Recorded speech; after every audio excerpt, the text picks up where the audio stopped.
Hey, everybody. Thanks for joining me in the locker room on this Wednesday, July 27th. I'm Alan Locher. Veteran character actor and Hollywood's go-to bad guy, Jasper Cole, is here today to discuss his return as Cory Black on BET's hit series, The Family Business. Season 4 premieres tomorrow night on the cable network. This summer, Jasper stars alongside Jeffrey Dean Morgan in the season's most highly anticipated thriller, Fall, directed by Scott Mann and opening in theaters nationwide on August 12th. Jasper will co-star opposite soap opera actresses Tamara Braun and Jennifer Bassi in Kombucha Care, the new dark comedy digital series that premieres in early fall on Amazon Prime. Perhaps best known on the big screen as Val Kilmer's sinister sidekick, Zach Pleshette, in the blockbuster hit MacGruber with Ryan Phillippe, Kristin Wiig, and Will Forte. Jasper has 100 plus film and TV credits, including recurring roles opposite Christian Slater in ABC's the critically acclaimed drama series The Forgotten, on CBS's short-lived drama series Training Day, and haunting viewers as an uncontrollable, abusive father in Michael Eisner's Prom Queen. Please welcome to the locker room, Jasper Cole. Hey, Alan. Hey, Jasper. How are you, buddy? Great to meet you. Well, you too. Thanks so much for doing this. Who are you? Who was that person you were just talking about? It's a lot of work. He sounds really old and tired. You really work nonstop. I mean, just even backstage when we were talking, all of the different things you do. Yeah, I always say I'm like the white Jamaican. Like I try to have as many jobs as possible. But in this business too, like you just have to try to juggle keep a lot of balls in the air. Well, as an actor, for sure, because you never know when the next role is. But did you sort of grow up that way in the sense that like your family taught you always work hard, have something to fall back on? Yeah, and you don't realize it at the time, right? But now when I look back, I was the youngest of four boys, and both parents worked. We were latchkey kids, so my parents both worked, and both had really big, strong work ethics. And so I think we did. Yeah, I think all my brothers and I got that. I tried to be. I've always been entrepreneurial, even as a kid. The thought of working for somebody else was never really good for me, but I was never really the group person or the team person, but I like to do my own stuff, I guess. Mm-hmm. Well, I did read that you secretly always wanted to act. What drew you to acting? Yeah, it's funny. I called myself a closeted thespian. Because in my mind, I didn't think people saw that as cool, or whatever. So I followed in my brother's footsteps, the football and the sports. But secretly, I was really like a TV fanatic. I grew up in the '70s, so I watched all the Norman Lear sitcoms, Good Times, Welcome Back, yeah, all of them. I didn't have a concept of how I would do that. I just immersed myself in like pop culture and film and TV and anything celebrity oriented. Back in the lifestyles of the rich and famous, and a lot of those. You know what I mean? A lot of those shows. You made the joke backstage. Don't let me interview you, but it actually sounds like myself speaking, because I was sort of the same way. I grew up, television was so much of my upbringing and pop culture in that same way. Yeah, I mean, in fact, I'm the guy today that I need to have the TV on in the room, even if I'm working or whatever. I grew up as like it was like a babysitter, I guess, or I need to have the TV on, and I'm a TV junkie. And so from that, I didn't do any acting at all until I graduated high school, and then I dipped my toe in it. I came to LA and went back and forth a few times, and trying to like find anything else I could do. That I always say there's no cure for this disease called acting. So I went to college, and then so eventually. Yeah. Well, who were some of the actors that you admired growing up?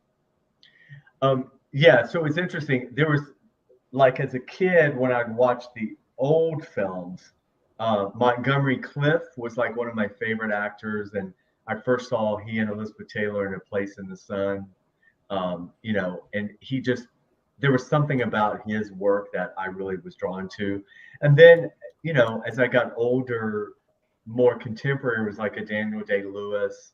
I was always drawn to character work and character actors. And, you know, when I first started in the business, I wasn't Hollywood leading man looking, but I was an extreme character.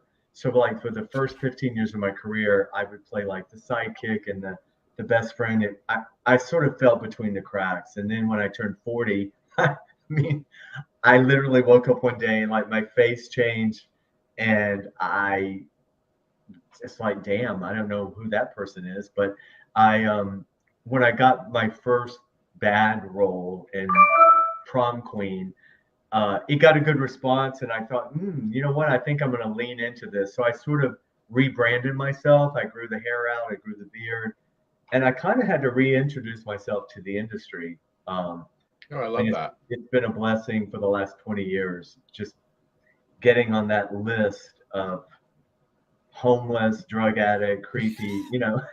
Yeah, but Yeah, character actor roles sometimes are truly the best. yeah. I think there's more longevity, you know, with character actors. Yeah, it's interesting. There's a great group of guys too. You know, there's a whole bunch of us that play these roles, and most supportive, nicest guys. I hear this a lot with interviews, like, you know, a lot of us bad guy actors tend to be nice and easy to get along with. I don't know what that says about the leading guys, but Well, that's interesting. You know, saying that there's a group of you. Is there a character actor that you've always admired? yeah, Sam Elliott is one of my favorite, and I guess you could say he's been leading man as well. But I mean, I remember like Harry Dean Stanton. You know, I was always drawn to like I'm gonna go way back to Gunsmoke. Nobody knows what Gunsmoke was, I but there do. was the character of Festus, the actor who played Festus. I mean, that's the kind of work I was drawn to when I would watch a show. Like, you know, I want to be that character. I don't care about the main star. I just want to stick out and like him. So, but yeah, Sam Elliott, I got to work with in 1998 on a pilot for CBS that did not go, but it was the most amazing experience because not only was he an amazing actor, but he taught me a lot about the business. And he said to me one day, Jasper, always take your work serious, but don't take yourself that serious. This is not brain surgery. It is not rocket scientists, you know, science. We are not curing cancer here. And I think a lot of actors need to hear that because, you know, it's a job. It's a nice job. It's just a job. You know, we're not special. We're not anything better than anybody else. So I think, you know, I think actors really should align themselves more with the crew and everybody else on the show and stop this hierarchy thing that happens sometimes. But anyway, that's my soapbox for actors. Well, the crew certainly works harder than most. But your first experience on a set was an indie film, right? Tennessee Stallion. Yeah, that was my first taste of like, oh wow, this because it came to my town. You know, that film came to. I grew up in Athens, Georgia, which is a college town, and so at that time I had moved to Atlanta and was starting to pursue acting. What there was, you know, there wasn't much there. So when this film came to town, I jumped at trying to get a role. I got an extra role, and then from that, I got bumped up to a speaking role, which is a huge deal at the time. But yeah, it was Audrey and Judy Landers and Oh, Get Out. one of the Van Patten. I think it's Jimmy Van Patten or Vince Van Patten. I can't. One of the Van Patten boys. Yeah. I forget. Um, and it was like I was in. I was hooked because I got to spend 3 or 4 days on the sets, and it suddenly I was in, and that was my first. And then I didn't realize, but from that, I was eventually eligible to join the union eventually because I had that that role. So I always think it was great how my first thing was in my hometown. Well, and Alan, the irony is Georgia now, as you know, Atlanta is like Yeah, Hollywood South. it's And the film when I go capital back of the there, South. when I go to work there now, I still can't wrap my head around it. I feel so it's still weird that I'm back in my home state and there's all this work because I left there because there wasn't any work to come here. Yeah, you moved to LA in '87 with a play you co-wrote and co-starred in and produced, right?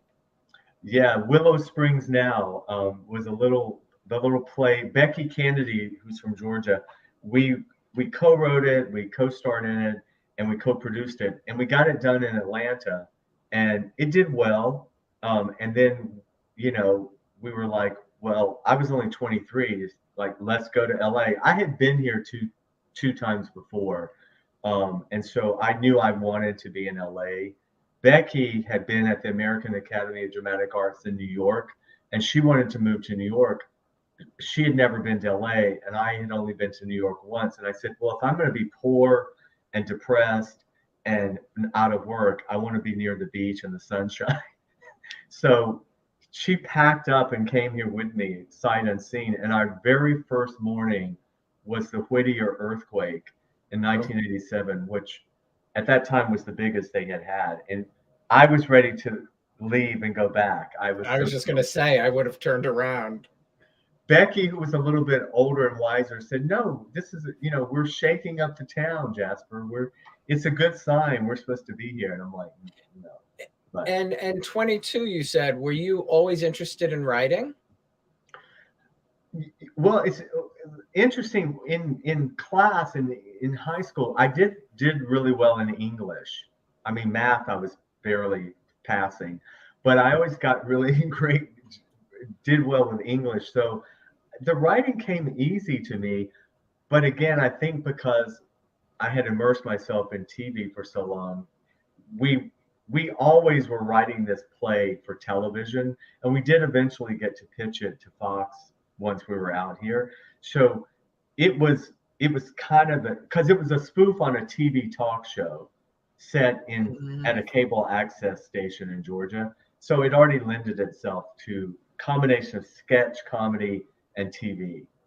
But Becky, by the way, Becky Kennedy is one of the most gifted Southern writers, and you'll love this. So Becky sort of after Willow Springs, she sort of did not pursue the business. I kept doing it, but now we have reunited 35 years later on a TV project that she's the writer on, because I've been lucky enough to continue and produce. And when this project came around, I was like, well, it's set in Louisiana, and we have to get Becky to write it. So we've continued to be dear friends this whole time, but now we're actually working together 35 years later. That's crazy.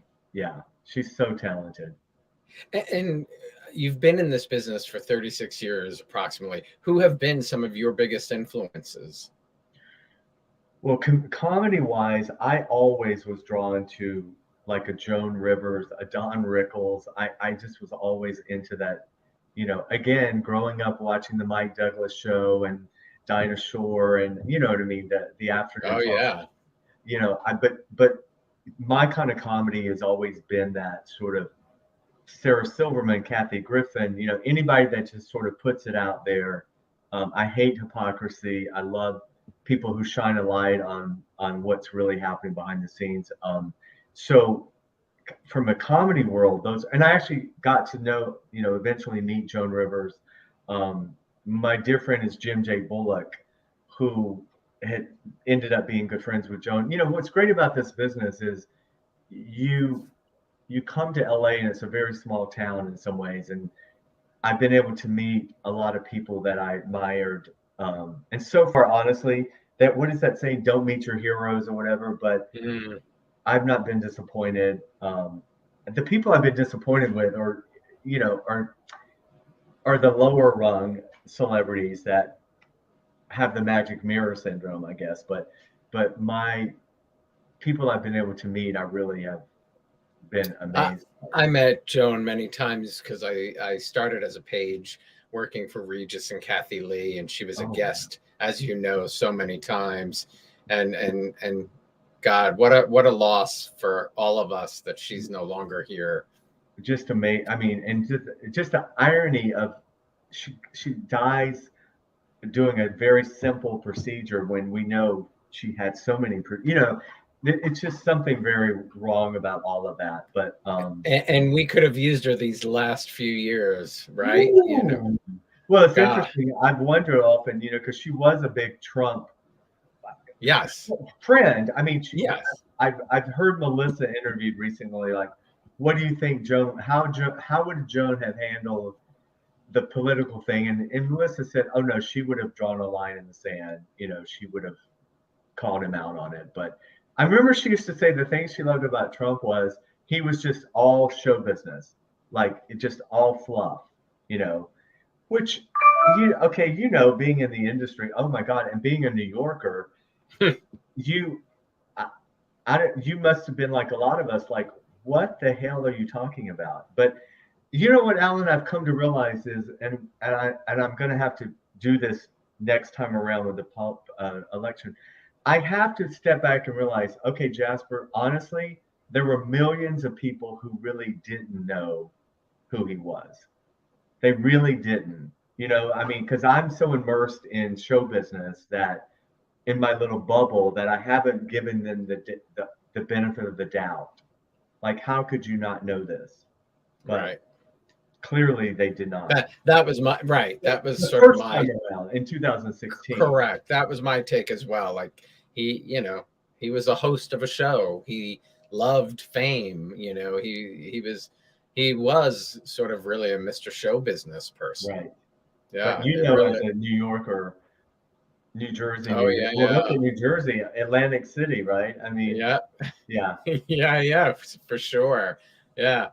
Looking back on your career, is there one project that you could call out where you think you learned the most on? Yeah, I always do it in sort of genres. I did theater for the first, I came from the theater, and I did theater for the first 20 years in LA. I produced theater. I hope to keep doing theater. I keep putting it out there. If anyone has a play for me. So as an actor and a producer, I learned the most from just having to do everything, sometimes write it, put it up, produce it, cast it, all that stuff. And then as I moved into TV, I learned, like, the first time I was on a 3-camera set, I learned the different techniques and what that looks like. Because I thought, a sitcom's going to be just like a play. It's like, well, it's a play with the cameras, and you have to learn that. And then you get to single camera film and TV. So, and I'm still learning, that's the only reason I'm still in the business. I often say, if there comes a time when I'm not happy doing this, I will leave, because nobody wants that energy around on a set, but I just think I'm continuing to learn. And now with all the platforms and the streaming services and TikTok and the internet, I'm also a 58-year-old that is determined not to be left behind technically, right? I'm just hanging on, trying to learn everything I can, and it's not easy. It's not easy. I'm 56, or 55, will be 56, so I understand very much the will to not be left behind. I'm pretty good technically, but TikTok is something I don't fully understand, but I mean, or making them, I don't. I mean, I understand what it is, but using their technology and figuring that out. I think that's the key. We want to, keep working with the young folks, because, that's where the only thing I regret. I don't have children, but my friends who have kids, especially ones that are a little older, they're like, Jasper, the greatest thing of all this, they can handle all my devices. They teach them everything, right? Yeah, they teach them everything. The days used to be, there used to be, if you clean your room, you'll do this. Now it's like, well, if you program dad's iPhone, you can go to the movies or what, you can go visit Yeah, friends or here's something. $20. Yeah, that's very funny. But you're right. It used to be, take out the garbage. Now Right. it's Can you fix my Can you technical fix issues? the iPad or something? Totally true. I love that. Yeah. That's such a great analogy. Season 4 of The Family Business premieres tomorrow. Tell us about Cory Black. Yeah, Cory Black Cory is the head of a Pittsburgh biker gang that is a drug dealer. So if people know, Of course he is. Right, he's not a good guy. But L.C. Duncan, played by Ernie Hudson, by day they run a very exotic, expensive, well-known car dealership. But of course, the real story is they're drug dealers and they're drug cartels. And so he has a council of guys that represent different factions of the drug cartel. I represent the Pittsburgh faction, and Cory is just he's just not a good guy. Last season, I introduced a new drug to the scene, and LC and I really butt heads. First of all, the fact that Jasper survived and didn't get killed and comes back for season 4 is amazing, because I rarely survive anything. So any project you've done, you rarely survive. Oh my God. I was like so happy I got to come back. And so season 4, you'll see, I don't know if Cory made the right decisions to go up against LC or not, but we'll see that play out, how this new drug is being dealt with. And the thing about The Family Business, Carl Weber, the creator, I kid you not, there must be 30 storylines, it seems like, going on. I mean, it's basically a nighttime soap, and I don't know how he juggles weaves it all. It's fascinating. I actually watched the show. I watched it before I was on it, and I just am fascinated by how he keeps it all juggling and all the characters. So, what drew you to it before you joined it? Well, it was truthfully, a dear friend of mine is on it, and then the producers, Trey, the producer director, and Indy Brown, I've worked with them before, and so trying to support friends and everything, which we all do, like we all say we're going to watch that first episode, right?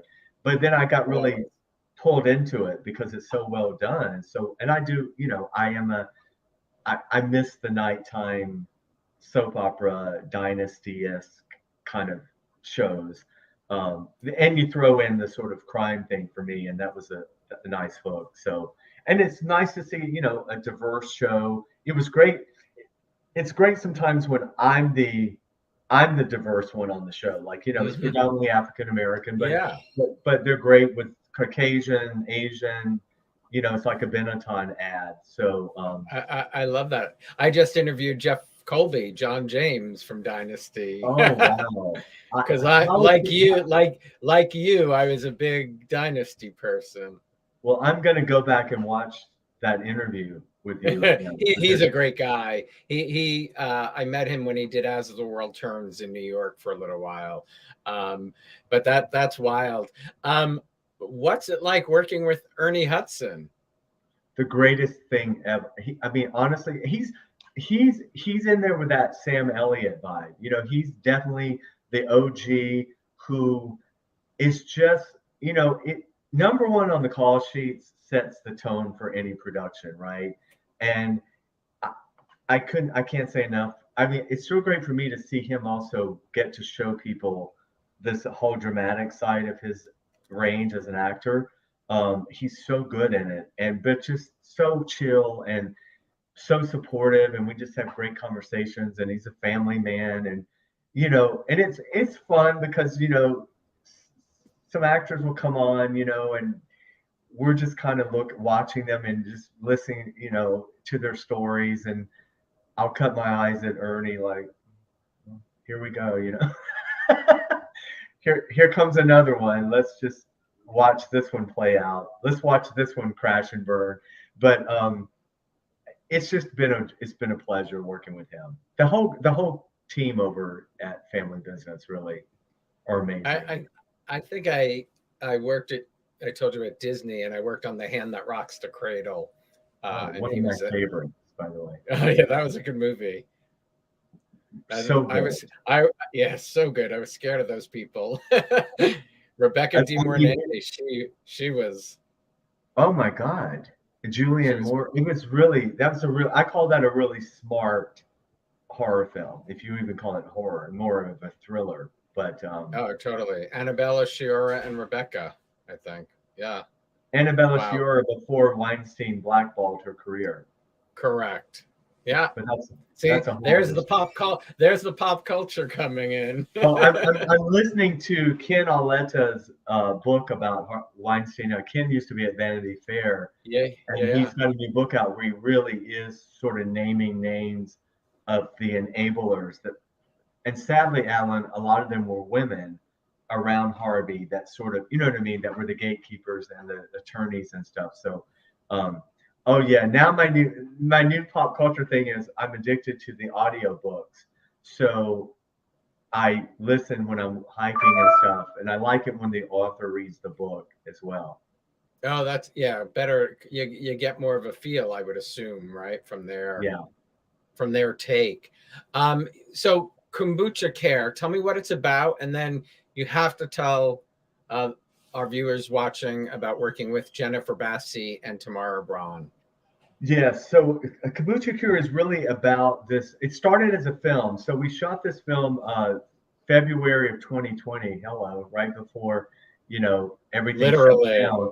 And I was a producer on it. And so we shot it, and then the pandemic hit, and everything was it just was sitting there. And we started to realize, the digital series, the digital forms with the Bay and different shows were Yeah. starting to hit. And so we decided to actually cut it into a 6-episode digital series. It's very much has the feeling of like a Northern Exposure from back in the day. It's really about this little town in Northern California of sort of quirky characters who've decided they figured out a way to get one up over on big pharma and the insurance companies. And our writer director, Cecilia Choi, is a oncologist, one of the top oncologists in the country. And so she's got the left brain and the right brain. And this is sort of, I think, her chance to tell a story about her experiences over the last 30 years working in the medical field and Oh, seeing wow. how insurance and big pharma operate. And so it is it's a dramedy, but it's a quirky little series about I play Theo, who once, thank God, is not a killer. He's more of a really fun, quirky veteran who has a pet pig. Jennifer Bassi, Marion Colby from All My Children, is actually playing a scrubbed down, deglammed Polish Hannah. She's Mrs. Hannah Nowacki. She gets to do the Polish accent. Tamara Braun really carries this series. I mean, if you've been a fan of hers before, you've never seen her get to do comedy and drama like she does in this. And I mean, she's become a dear friend of mine, and I just can't say enough about Tamara Braun. She is. I'm just so excited for people to see this because I think they're going to be blown away by her performance in Oh, it. that's awesome.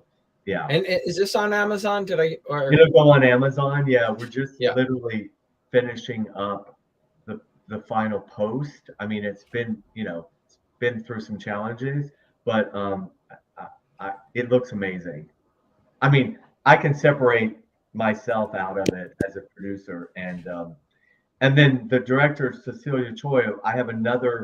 I'm working on another series coming up with her that we're just starting on now. So, because she's Korean, she's female, it's a perfect time for her talent as well. And What's and in new series?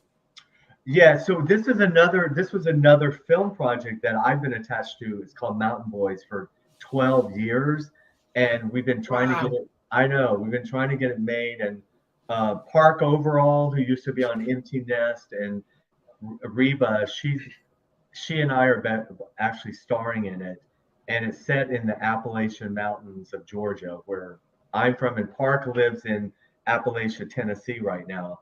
And so it takes on the opioid crisis in rural Oh, Appalachia, and it's been something. And so again, we've suddenly realized, wait a second, this makes a great series. So we're doing a 5-episode digital wow. series, and Cecilia is going to direct it, and Jerry Lee Davis, the writer. It's just been a 12-year journey of trying to get this made. So Well, hopefully, it's a topic that is, very prevalent, sadly, and important for sure. But wow, 12 years. well, and when Jerry Lee wrote this 12 years ago, the opioid crisis was bad, but sadly, it's just that and It's crystal meth, the exploded. whole thing has just exploded. So um, it's like the series Dope Sick on Netflix. It's more timely than ever. This is really we're being very paying homage to that area of the Appalachian Mountain area in particular, and so that's and for me, this will be my first um, lead role, in something. I'm happy to always be the supporting guy, but it is a chance to But be it, the lead. It's an amazing ensemble. I mean, it's hard to even I don't even like calling myself the lead in this, but I guess he is. But the other characters are all really, really amazing. So we're hoping. I'm trying to get Tamra in this, so I'm putting that out there now. There's a great role for my wife on the series that she would be great at. So well, if it's anything, Dope Sick was so hard to like. I mean, riveting. I riveting, and those performances were riveting. I mean, we know about this crisis, but the way they really showed it was unlike anything. I don't think I fully understood the grasp of the crisis until really watching that. Yeah, because it was almost like a documentary, right? I Yeah. mean, that's what I loved about it. It was a scripted show, but it had that docu feel to it. So the way they were able to do that all together was what's great about this is we're setting ours in one location. We're making the whole thing take place at the actual rehab center, a la One Flew Over the Cuckoo's Nest. Oh Um, wow. and that kind of contains the whole thing into one sound stage. And then I think it's a total character driven series. So you're actually going to, what an idea! You're actually going to see actors talking to each other without like monsters and explosions and stuff. But I'm and a serious subject. serious subject, yeah. And Yeah. this one also we're kind of shining a light a little bit onto how there's Medicaid fraud. I mean, there's a whole fraudulent thing that can happen within these poor rural areas with rehab centers and taking advantage of payments and stuff like that. So what I love about Cecilia is she gets to keep shining a light on areas of healthcare and you know Hmm. where she comes from. So I think we hope that's her trajectory. Although now she says after this second one, she's got to go do some mindless comedy, like a That's Dumb interesting. and Dumber 3. Have you done research on sort of the opioid crisis yourself in preparation? Yeah, sadly, I mean, thankfully, I've not had, I'm not an addict, but my mom was a alcoholic. Um, she's the oldest of 13 children. 11 of them had addiction problems. Oh, My I don't. no, it's 13. Look, can we just take that in for a I know, minute? right? Like, That's yeah, a lot. oldest is 13, and in fact, Wow. her youngest sister and my oldest brother are just a year apart. So my mom and her mom were pregnant at the same time, and so it's the Cherokee Indian side. My mom was Indian and my dad was Irish, so there was between the Indians and the Irish, there was a lot of addiction through. I mean, for me, it skipped me. Although I'll be honest, I went to a party, a college, very party school, Georgia. My high school was on the university campus, so we grew up really fast drinking early on, and so I drank enough in high school and college that I had a couple of instances where I realized, Jasper, I don't know, you might better stop. I think but I have a So nephew. did you know at that age the addiction in your family? Oh yeah. And so I had a couple of blackouts at that time, and I suddenly thought, I don't think this is a good sign. So I cold turkey stopped, and did not have a problem after that. But my husband's nephew, sadly died of a heroin overdose last year. That's been a 30-year journey with him, and so many friends with the crystal meth problem, especially in the LGBTQ community.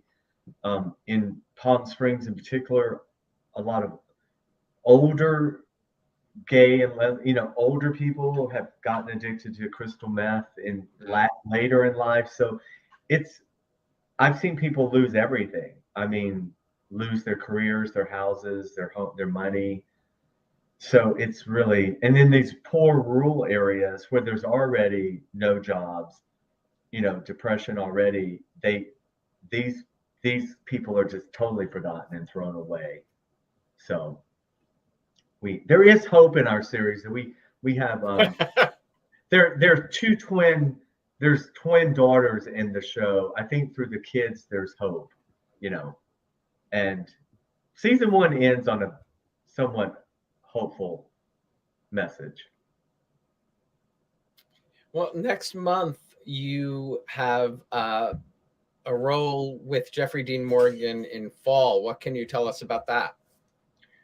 The fall for me, what was significant is it was my first job during the pandemic. So August of 2020, when there was no testing, no vaccines or anything yet. The beauty of the script, I got it, was there's only 5 characters, or maybe 6, but the whole thing was shot outside in the desert, up in the high desert, and it's really the 2 lead girls, Grace Curry and Virginia Gardner. They carry this entire movie. I hope people will realize when they see it that all the acrobats and the stunts that these 2 actresses do, they really did. For the rest of us, thank God, our stuff took place on the ground because I don't like heights. You're not an acrobat? No, I mean, and they were literally up on this platform that was, I don't know, 50 feet in the air or more. But my character, it's the kind of role, it's very hard to say what I do without giving a lot away. But let's just say, let's just say that I arrive hoping, I think they're hoping that I will be of assistance. And anyone that knows how most of my roles go, you're not going to be very helpful. I don't know if that worked out well for them either, but yeah, and Jeffrey Dean Morgan plays one of the characters' fathers. And unfortunately, I mean, I didn't get to actually work with him. I'm a huge fan of his, but they shot that at a different time. But then a year later, in 2021, we went back and shot more stuff.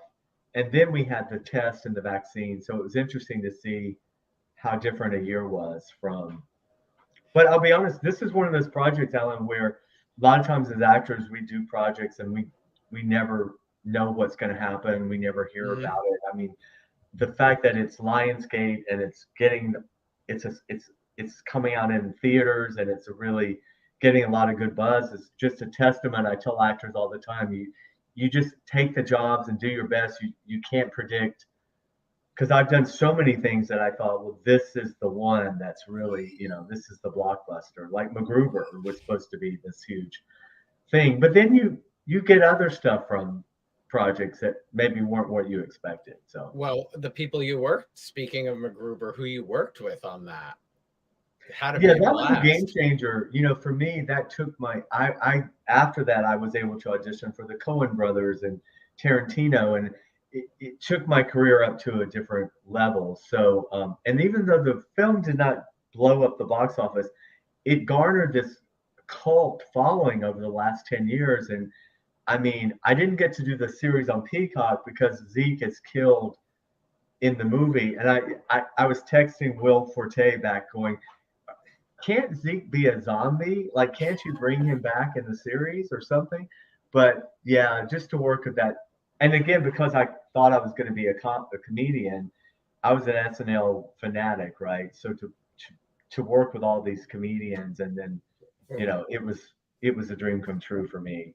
And Lauren Michaels, produced it, so get to meet Lauren, and Seth Meyers wrote it, and yeah, it was really the high. What are your fondest memories of that experience? Is it all those people? Yeah, one of my favorite, the first shot of the movie, the opening first day, we're in the desert, we're in August in the desert in Albuquerque. It's 120 degrees. I'm on top of this army tank, harnessed on in case I fall off. And the opening scene is Val Kilmer and his cronies pull up in these. They just have to pull up in the RVs. They say a line in the car and they get out or whatever. So action, we start, cut, action. I mean, this is Jorma Taccone, the director, is over to the side. And after about, I don't know how many takes, I'm dying on top of this thing, trying to get to my first line. Jorma comes over and he's like, "Oh man, Jasper, I'm so sorry, but I'm trying my best to make Val feel like a movie star." And so Val had, he had ideas about how that first line should be spoken. And so it was a long process, that first take. My other favorite memory is being at the hotel in the elevator with Kristin Wiig. And this is right before Bridesmaids, right? But being in there with Kristin Wiig, and these two women get on the elevator, and they had turquoise Indian jewelry, like just Indian turquoise. These are two Caucasian women from the Valley in LA. And after they got off, Kirsten said, "Oh God, I'm dying. I want to play one of those women, that just deck themselves out and all this stuff." And lo and behold, 2 months later on the new season of SNL, she tried the character one time. It didn't come back, but I was screaming out loud. I thought it was hilarious because I don't know that the audience even got it, but it was her take on these women that wear all the Indian jewelry and stuff. I love her so much. Me too. I mean, there isn't really anything she does that doesn't crack me up. And then you appeared in with Andy Samberg in Brooklyn Nine-Nine. Talk about and so Andy, Jorma, and Akiva, they're part of the Lonely Island gang. The three of them are the Lonely Island gang. So when I got to the set with Andy, he knew I had worked with Jorma. And then the other great thing about Brooklyn Nine-Nine was I didn't even bother to see who the director was, honestly. And all of a sudden I'm on set, and this guy comes toward me and he's starting to talk to me, and I'm thinking, "Oh my God, you're from Mad TV." So it was Michael McDonald, from Mad TV, another one of my favorite shows. And Michael was the director of that episode. So I was like, between Andy and Michael McDonald, I love Brooklyn Nine-Nine. So funny. So well cast, so funny. Andre Braugher in such a unique and great role. That's another guy example. I got to spend a whole day pretty much with Andre. And again, he's just been there, done it all. He just treated me like royalty. I mean, he's just great. I honestly, that's what I say. There's always the little Jasper when I'm on these sets. I never take it for granted. I remember when I didn't know how to be there and how that would happen. And I just still get very excited about working. That's great. Especially between action and cut. That's my favorite. I love doing action and cut. a lot of the other stuff around it, I used to be the person, I'd get there early, I'd stay late, but now, now that you're older, it's like you have a life and you want to leave. But I still just love doing the actual work.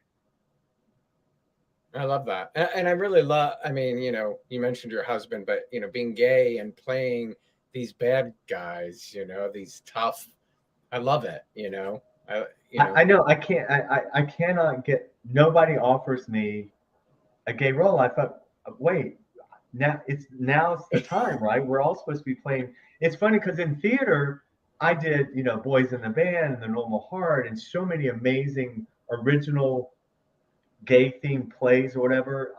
But I'm dying to do play a gay character. I mean, it's who I am. But I guess I'd have to be the serial killer, or I don't know. But well, I mean, keep putting that out there. I'm glad you're not the gay serial killer. That's the problem. Exactly. Yes. As it used to be. That's all right. You and I are the same age. Sadly, we had no representation. You were talking about the love of television, and you and I watched so much television, but there was no representation for us when we were watching all of those great Norman. And the little bit that there was, it was not very positive, Correct. It was not. And I don't know. Also, Phil Donahue, I grew up on Phil Donahue's show, and I've never met him. I wanted to let him know that his show for kids sitting in the Bible Belt in Georgia, it opened my mind to everything. Transgendered, homosexual, all the stuff that was happening, Phyllis Schlafly, the women's movement, abortion. I learned all of that watching the Phil Donahue show. Did you know that you were gay at a young age? Oh yeah. I don't know if I knew it, what that was. Right. I knew something was different. Now, I was the person too that I overcompensated. I went the other way. So I had to be the football player. I had to date every girl, there was, I sort of went the other way, like let's not have any suspicion or whatever. But I must say, in my family, nothing but support. Actually, my mom passed away, but she'll tell you she liked Dennis better than me. I mean, I think my family fell in love with Dennis, more than they cared about me. So we've been blessed in terms of. Yeah, that's awesome. But you said something really interesting too, because I think we didn't know how to articulate it because of that no representation. Like, I am amazed today to see kids who are teenagers who will say, I am trans, I am gay, call me they, but that's because of the representation. We didn't have it. Like, people ask, when did you know? And I said, I don't know that I ever knew. I just did, like there was nobody that I could say that I'm like that person. But we both, yes, but yet we knew somehow internally it wasn't a good thing to say. Like, I felt the need to, once I got older, puberty, once I did know what it was, I felt that I needed to not talk about it. But then I was lucky because there was no great, I didn't have like that coming out moment. I don't think. I just sort of, it's been that way in my career. I've had some interviews recently where I had one where a guy said, I didn't know you were gay at all. Like, it's not in the press or whatever. And I said, well, I've never tried to hide it. I don't. You didn't take out an ad. I didn't lead with it, but I'm certainly not hiding it or anything. Then I think that's kind of how I eventually, in my early 20s, when I finally just sort of had my first relationship or whatever. But look, if you talk to any mother, right, moms always know, it's like really your roommate. How long is your roommate? You have a one bedroom. Yeah, exactly. Yeah, my mom asked, she knew, she asked, but it was, back then for us, it was fear, so much fear. I mean, I would run into the gay bar to not be seen as anybody driving by, Oh, yeah. But then, ridiculous. like then you and I have met generations before us, and then we realize, they were arrested, and then how they had the underground war. So I've always tried to know my history, know the history of our culture. Mhm. But like you, I think Gen Z they get criticized for so much, but I think it's Gen Z, the current young group. They're so tolerant. They're so open to. I mean, they may not be able to have a conversation, but they're not judging that person that they're not speaking to. The person they're texting to, they're very open and Totally. yeah. Totally. What are you currently binging on? Oh wow. Well, so I'm a documentary fiend and a reality TV fanatic. So Oh, I okay. mean, the Housewives, every ratchet, just as ratchet as you can get, I'm there. But then I love docu-series. So it's weird. Scripted, I don't know. I think it's because I do scripted. That's what I do for a living. I know how the sausage is made. I have a hard time sometimes. I can't get into it as much because I'll watch something and I'll think, oh my God, I wonder how hot it was that day, or who had the stomach flu, or like how did they sit for 12 hours in that outfit.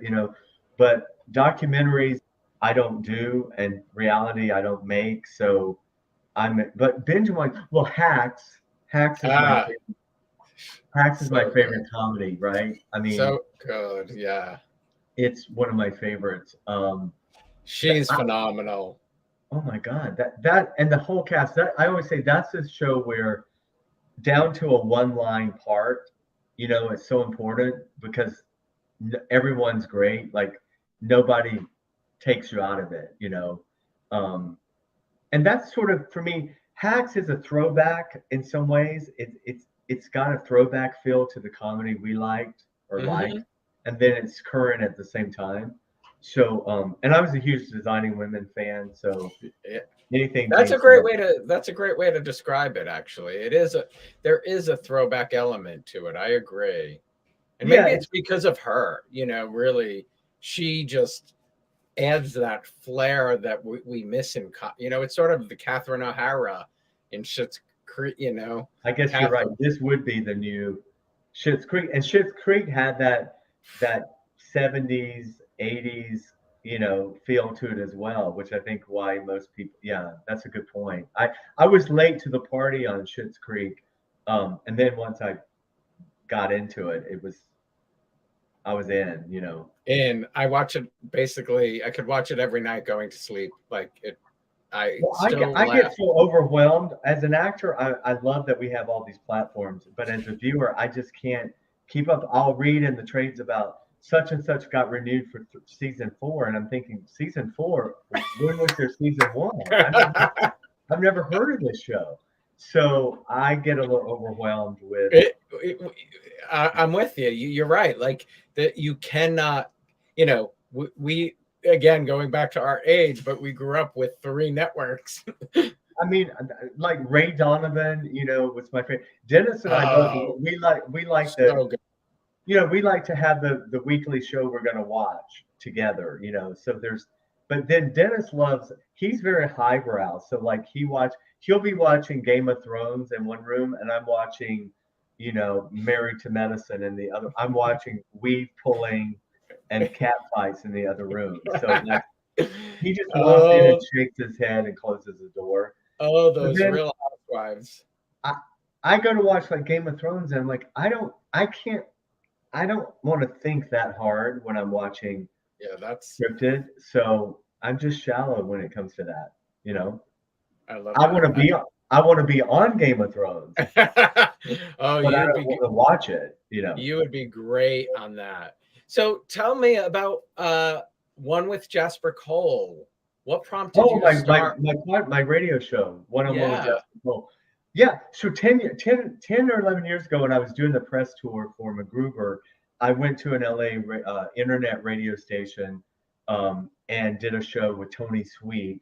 And he said to me at the time, have you ever thought about doing a show? And I was like, about what? He goes, well, you do all these things in the business, maybe a show about the business. So my first show was called On the Set with Jasper Cole, and we did a 2-hour live show. I had my co-host Ralph Cole Jr., and we would have 2 or 3 guests, and I felt it was like a party, like you were coming to my house for a party, and it was like doing a 2-hour play once a week, and so I did that for 5 years, but then I really felt like I didn't get to spend enough time with the guests, so I switched over to doing a one-on-one show where I would just have one guest and myself, and that way I sort of expanded out of entertainment and went into politics, and like I do an ongoing thing on the homeless situation in Los Angeles and then outside of LA.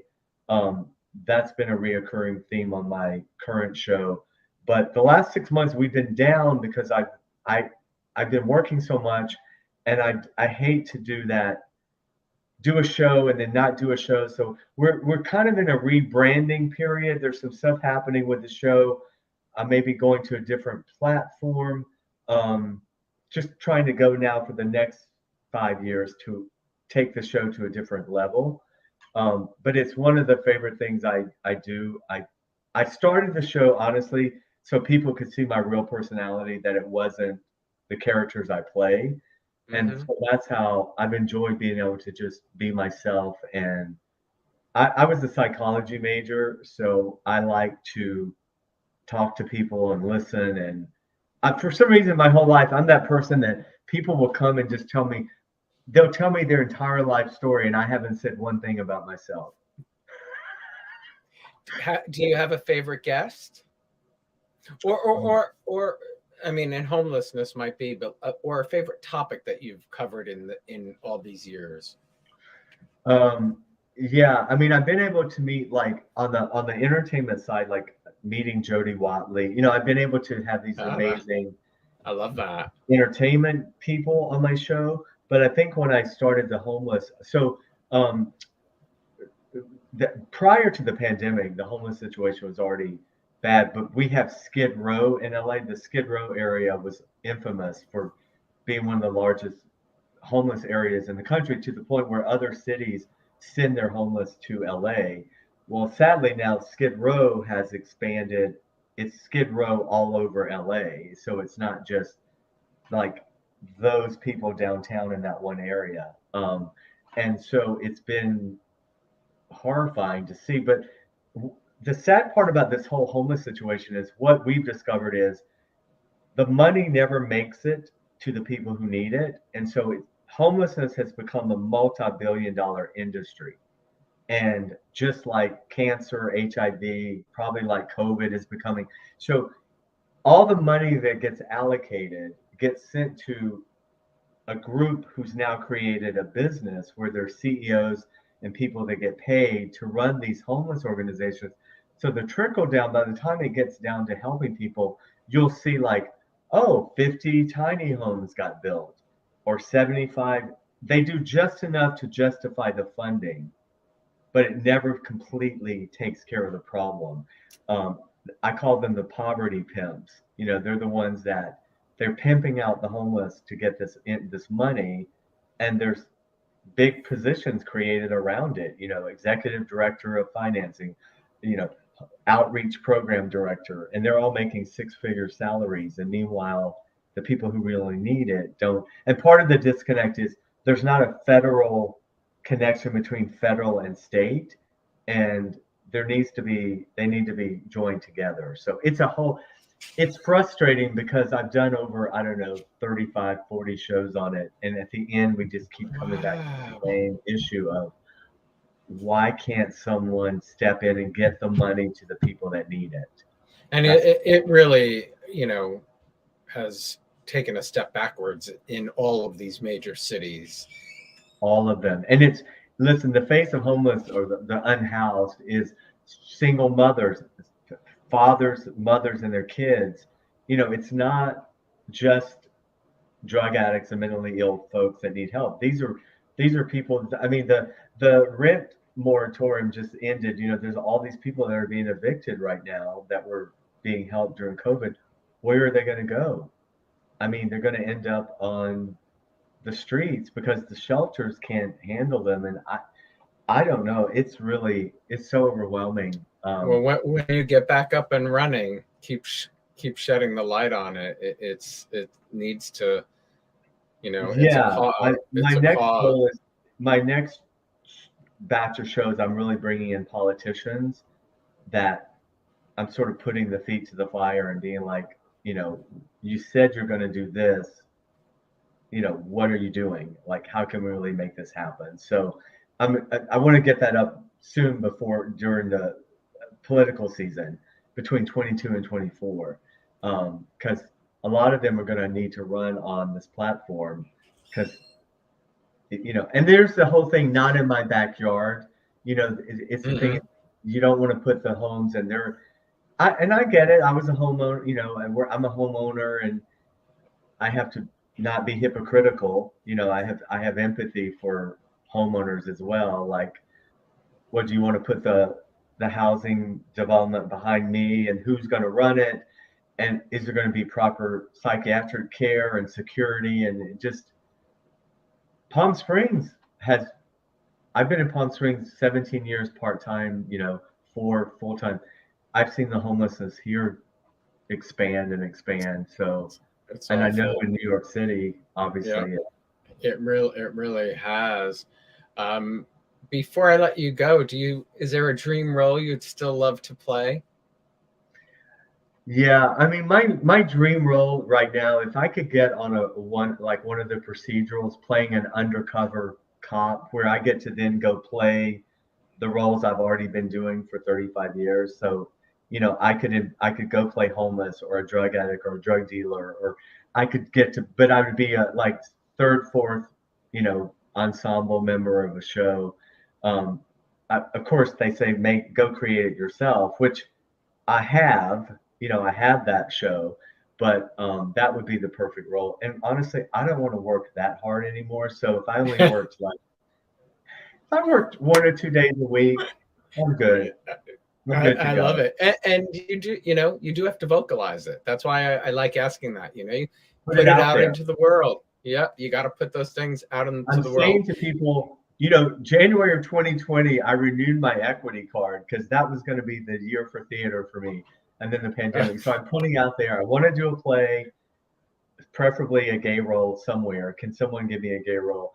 And then to be undercover cop come on one of these come shows. to New York. I listen. I'm putting it out there. I want to do a play, so it's out there in the universe. Good, Jasper. Such a pleasure to meet you, my friend. Great to meet you, Alan. You stay well and stay in touch. Congrats on the show. Keep doing it. Thank you. Appreciate it. Have a great Take care. afternoon. You too. You Take too. care. Bye. Thanks, everybody, for joining us today. And don't forget to tune into the premiere of BET's The Family Business tomorrow evening. Please join me tomorrow afternoon for a tribute to the late actor John Gabriel. Please subscribe to my YouTube channel if you haven't already done so. You can turn on the notifications for reminders of all upcoming shows.